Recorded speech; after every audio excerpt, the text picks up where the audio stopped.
Hello, friends. As I have told, our next topic is skewness and kurtosis. But before that, we study frequency curve. हमने सबसे starting में मैंने अपने पहले video में बात की है अबाउट द हिस्टोग्राम. मैं उसके डिस्क्रिप्शन बॉक्स में लिंक भी दे दूँगी. You can see that histograms video.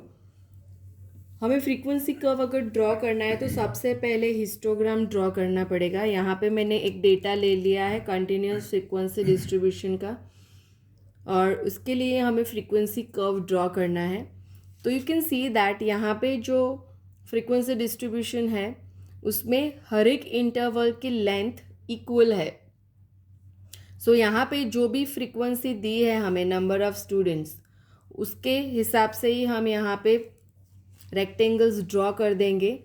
तो यहाँ पे मैंने ऑलरेडी हिस्टोग्राम बना कर रखा है.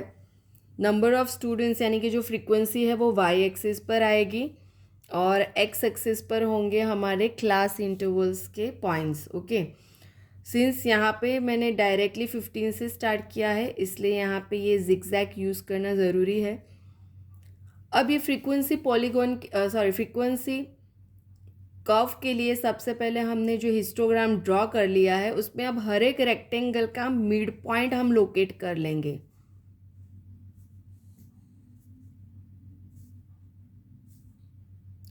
अब ये जो सारे मिड पॉइंट्स है उसको हमें ज्वाइन करना है विद स्मूथ कर्व. उसमें कोई भी कॉर्नर्स नहीं होने चाहिए. So let us draw it.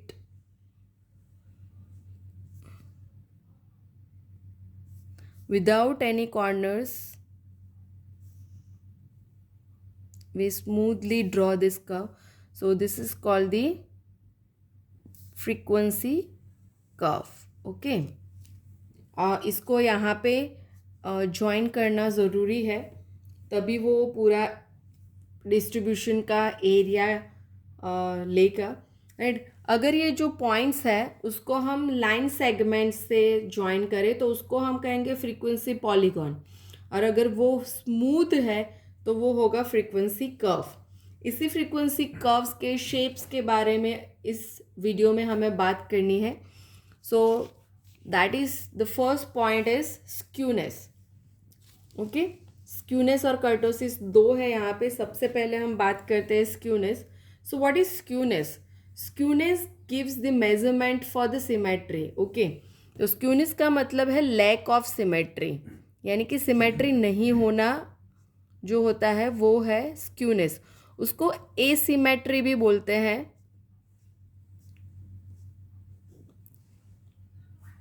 Okay, सो सबसे पहला कर्व जो है आप देख सकते हो यहाँ पे मैंने मीन ली है सेंटर में, और मीन के दोनों तरफ जो कर्व है वो सेम है.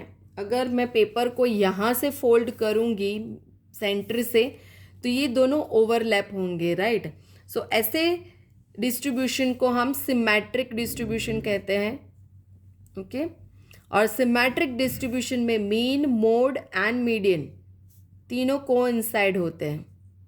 ओके, अब जब सिमेट्री नहीं होती है तो क्या पॉसिबिलिटीज़ है? सिमेट्री ना होने पे ये दो पॉसिबिलिटीज़ है. आप इस फिगर में देख सकते हो कि ये जो कर्व है फ्रीक्वेंसी कर्व वो राइट साइड पे खींचा हुआ है. राइट, यानी कि उसकी जो टेल है वो राइट साइड पे है, जबकि ये नेक्स्ट फिगर है यहाँ पर टेल जो है डिस्ट्रीब्यूशन की वो लेफ्ट साइड पे है. तो अगर ये टेल जो है राइट साइड पे है तो उसे बोलते हैं पॉजिटिवली स्क्यूड डिस्ट्रीब्यूशन, और स्क्यूनेस इज पॉजिटिव. अगर टेल लेफ्ट साइड में है तो उसे बोलते हैं नेगेटिवली स्क्यूड डिस्ट्रीब्यूशन. ओके, अब positive and negative skewed distribution में मीन, मोड, मीडियन अलग अलग होते हैं, यानी कि वो कोइंसाइड नहीं होते. तो क्या रिलेशन होता है? तो पॉजिटिव स्क्यूनेस अगर है तो मोड जो है वो सबसे छोटा होगा, मीडियन बीच में आएगा और सबसे बड़ा होगा मीन. और नेगेटिव स्क्यूनेस में मीन सबसे छोटा होगा, इससे उल्टा आगे की से, और मीडियन सेंटर में रहेगा और मोड सबसे बड़ा होगा. Okay, so this is the relation between mean, mode and median in case of positive skewness and negative skewness. Okay, अब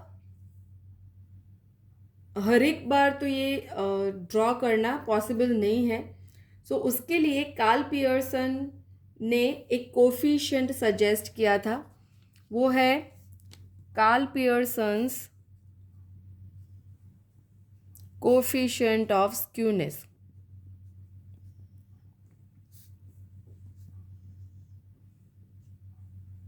It is denoted by beta 1.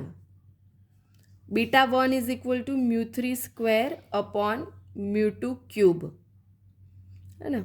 अब आप यहाँ पे देख सकते हो कि mu 2 जो है हमने ऑलरेडी डिस्कस किया है अपने लास्ट वीडियो में कि mu 2 तो जो होता है वो वेरिएंस होता है और वेरिएंस ऑलवेज पॉजिटिव है. और यहाँ पे mu 3 जो है उसका हमने स्क्वायर ले लिया है, तो beta 1 is always positive. Okay, तो अब यहाँ पे ये बताना मुश्किल है with the help of beta 1 that कि हमारा जो डिस्ट्रीब्यूशन है वो पॉजिटिवली स्क्यूड है या फिर negatively skewed. So that is the drawback of calculating beta 1. तो इसके लिए पियर्सन ने एक और कोफिशिएंट दिया gamma 1, that is square root beta 1. Okay, it is equal to mu 3. ये जो है उसका स्क्वायर रूट अगर हम ले लेते हैं तो क्या होगा, स्क्वायर एंड स्क्वायर रूट निकल जाएगा, तो mu 3 upon mu 2 raise to 3/2. Okay, तो अब अगेन ये जो डिनोमिनेटर है ये तो पॉजिटिव है, तो this depends upon the sign of mu 3. अगर म्यू 3 जो है वो नेगेटिव है तो स्क्यूनेस नेगेटिव होगी, म्यू 3 जो है वो पॉजिटिव है तो स्क्यूनेस पॉजिटिव होगी. Okay, and in case of symmetric distribution जो बीटा 1 है वो 0 होगा एंड देयरफॉर गामा 1 भी 0 होगा. ओके, सो जब भी आपको स्क्यूनेस या फिर कर्टोसिस के बारे में बताना है, तो स्क्यूनेस के बारे में बताना है तो आपको एक कार्ल पियर्सन कोफिशिएंट फाइंड करना है गामा 1, और उसके लिए आपको मोमेंट्स की ज़रूरत पड़ेगी. मैं अपने डिस्क्रिप्शन बॉक्स में मोमेंट्स का लास्ट वीडियो जो मैंने दिया था वो उसकी लिंक दे दूँगी. ठीक है, तो आपको पता चलेगा कि म्यू 3 एंड म्यू 2 कैसे फाइंड करना है. So using the moments you can find the skewness nature of the curve, यानी कि सिमेट्री है या नहीं. बट जो स्क्यूनेस है वो हमें इस कर्व के सेंटर पार्ट के बारे में नहीं बताता है, वो सिर्फ सिमेट्री के बारे में बताया. लेफ्ट टेल में है ज़्यादा या फिर राइट साइड में फ्रीक्वेंसी कर्व ज़्यादा लॉन्गर है, वो बताता है. तो नेक्स्ट हमारा जो पॉइंट है kurtosis, that gives us the measure of flatness of the centre part.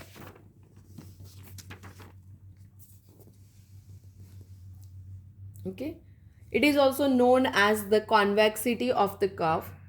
यहाँ पे भी 3 टाइप के कर्व्स हैं. ये फर्स्ट जो कर्व है दैट इज़ ओके, जो सेकंड वाला कर्व है उसको हम नॉर्मल कर्व लेते हैं.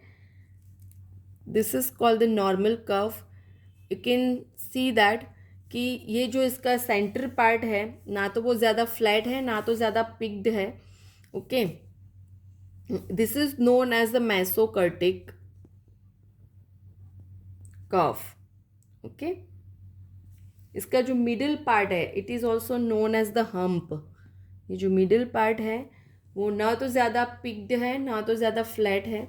आप देख सकते हो कि जो ऊपर वाला कर्व है वो इससे ज़्यादा पिक्ड है ना, थोड़ा ऊपर, right. So this is known as the leptokurtic curve और it is called the negative kurtosis. Okay, और यहाँ पे ये जो तीसरा कर्व है आप देख सकते हो कि नॉर्मल कर्व से इसका जो सेंटर पार्ट है वो ज़्यादा फ्लैटन है, राइट. ये ज़्यादा फ्लैट है. So this is known as the platykurtic curve और पॉजिटिव कर्टोसिस. ओके, तो यहाँ पे 3 टाइप्स है.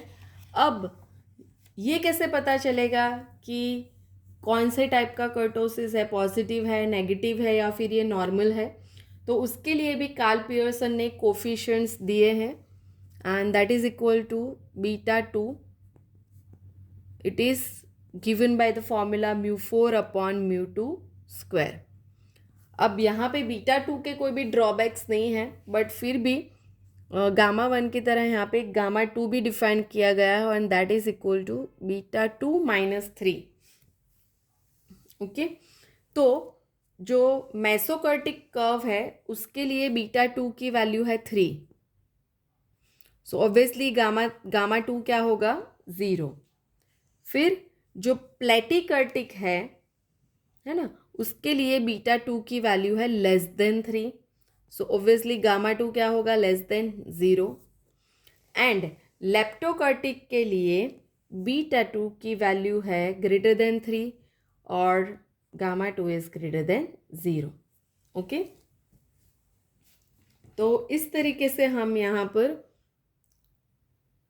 कर्टोसिस के बारे में बोल सकते हैं by finding the values of beta 2 और by finding the value of gamma 2. Okay, तो जब भी आपके पास ऐसा कोई क्वेश्चन है कि find the coefficient of kurtosis और कोफिशिएंट ऑफ स्क्यूनेस और comment on the nature of the skewness और कर्टोसिस, आपको सबसे पहले मोमेंट्स फाइंड करने पड़ेंगे. और अगर दोनों फाइंड करने तो आपको फर्स्ट 4 मोमेंट्स चाहिए, μ2 μ3 एंड μ4, राइट. तो ये हमने ऑलरेडी एक वीडियो में डिस्कस किया हुआ है. Again I will share that link in the description box. So उसका यूज़ करके आप यहाँ पे इसको सब्स्टिट्यूट करो और फिर ये जो कंडीशंस बताई है बीटा 2 के ऊपर उसका यूज़ करके आप nature of kurtosis and symmetric और एसिमेट्रिक के बारे में बोल सकते हो. ओके, सो अब तक हमने देखा कि मेज़र ऑफ सेंट्रल टेंडेंसी में मीन, मोड, मीडियन वो इनफ नहीं थे, तो हमने मेज़र ऑफ डिस्पर्जन देखा, उसमें standard deviation and coefficient of variation था. और लास्टली उसके कर्व्स के बारे में, फ्रीक्वेंसी डिस्ट्रीब्यूशन के बारे में, उसके शेप के बारे में हमें किससे पता चलता है, स्क्यूनेस एंड कर्टोसिस. तो ये सब मिलाकर हमें कंप्लीट इंफॉर्मेशन मिलती है किसी भी डिस्ट्रीब्यूशन के बारे में. सो ये सारे ऐसे कॉन्सेप्ट्स थे जिससे हमें हमारा डेटा एनालिसिस करने में हेल्प हो. Okay, so that's it for this video. Don't forget to like the video. Thank you.